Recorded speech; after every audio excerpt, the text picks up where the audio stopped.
investigative process? Mr. President, it's hard to label this type of friction as infighting or make the leap to thorough when the evidence I insist that you examine is statement of fact. If you'll notice, Mr. President, on page 1 of the dossier, dated August of '06 from the Washington Post, the statements of John Farmer, who is the former senior counsel to the 9/11 commissions. His statement, I was shocked how different the truth was from the way it was described, as well as the statements of Commissioner Max Cleland, an ex-senator from Georgia, who resigned stating, it is a national scandal. This investigation is now compromised, but this White House wants to cover it up. Mistakes were clearly made, but we as a people and a country have to move on. Sir, how can we focus on the future when the commission itself is on record stating that they still do not know the truth about 9/11, and in fact it has been the pretext for the systematic dismantling of our Constitution and the Bill of Rights? Sir, with all due respect, your administration is reading from the exact same playbook as the Bush administration. And I'm telling you that we must move forward. We must endure these dangerous and challenging years ahead of us. I don't believe we can move forward. Does it not bother you, Mr. President, that it only took 5 hours for Donald Rumsfeld to recommend a full-scale offensive on Iraq? No, I'm not aware of that claim. Well, sir, I have the proof, Mr. President, along with scores of documents and facts that I'd like you to look at here. All right. Sure did come prepared, Charlie. Sir, I'd like to direct your attention to the stack of documents in the folder I just handed you. The first in the top is entitled Operation Northwoods, which is a declassified Pentagon plan to stage terror attacks on U.S. soil to be blamed on Cuba as a pretext for war. And of course, the most famous, the Gulf of Tonkin incident here. We're in a place where we as a people in a country have to move on.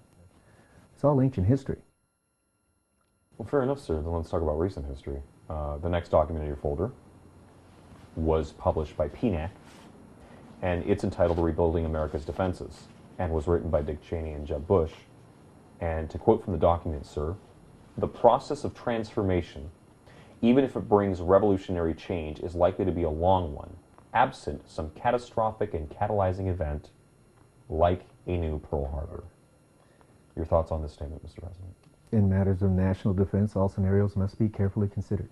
But in this case, I have to tell you that the families and yourself have to understand that we're doing everything we can to protect you. Mr. President, I realize that we're on very short time here, so please allow me to run down a list of bullet points that might illuminate some reasons why we don't embrace the warm hug of federal protection. Of course, fire away. You've come this far. Please keep in mind, Mr. President, that everything I'm about to say is documented as fact and part of the public record. First, on the FBI's most wanted list, Osama bin Laden is not charged with the crimes of 9/11. Number 2, FBI translator Sibel Edmonds was dismissed and gagged by the DOJ after she revealed that the government had foreknowledge of plans to attack American cities using planes or bombs as early as April 2001. In July of 2009, Mrs. Edmonds broke the federal gag order and went public to reveal that Osama bin Laden, Al-Qaeda, and the Taliban were all working for and with the CIA up until the day of 9/11. Number 3.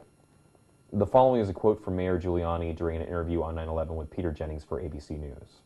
We were told that the World Trade Center was going to collapse, and it did collapse before we could actually get out of the building.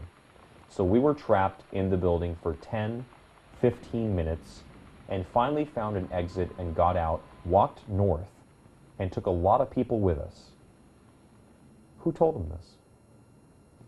Number 4, in April 2004, USA Today reported, in the 2 years before the September 11 attacks, the North American Aerospace Defense Command conducted exercises simulating hijacked airliners used as weapons to crash into targets and cause mass casualties. Article number 5, World Trade Center Building number 7, a 47-story building that was not struck by anything, yet still managed to collapse. Number 6, scores of mainstream news outlets reported that the FBI conducted an investigation of at least 5 of the 9/11 hijackers being trained at U.S. military flight schools. Number 7, hundreds of eyewitnesses, including first responders, fire captains, news reporters, and police, all described hearing multiple explosions in both towers before and during the collapse.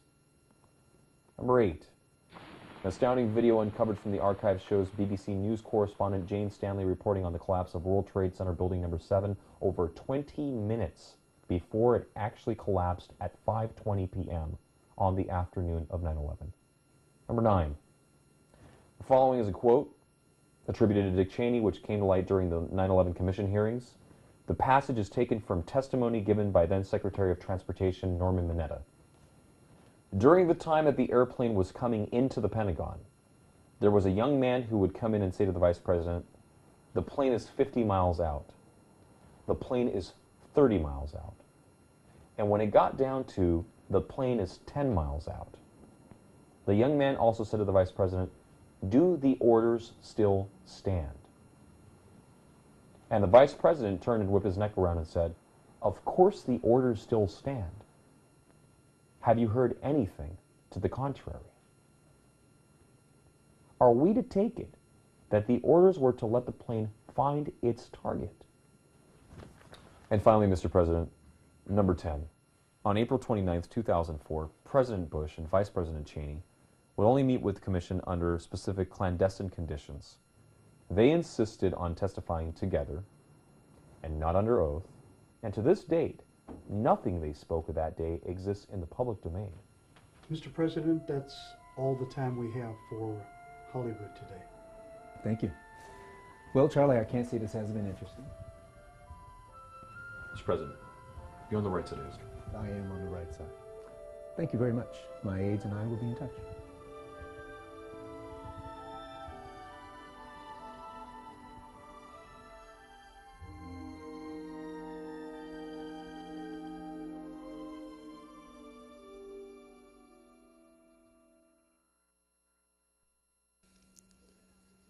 Okay, well, welcome back to 9/11 was an inside job. They're pressing the wrong buttons in there. But anyway, we're going to go to a kind of a funny video to kind of separate the serious part of our show from the beginning here. This is a video from a group I ran across. You know, when you're searching the net for something, most of the time you don't find what you're looking for, but you find all kinds of other things that just take you off on different tangents. And I wound up finding this video by the Freebies, like the Bee Gees, but not. Anyway, this is a video they made, and they parodied the Bee Gees song "Stayin Alive." It's called 9/11's a Lie, and they did a wonderful job. And I think the Bee Gees are trying to get them to stop showing it or something.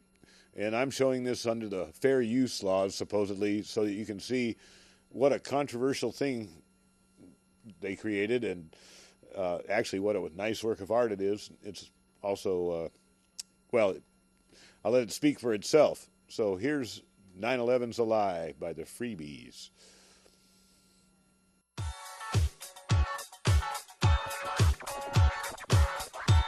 This is from the old school, new school.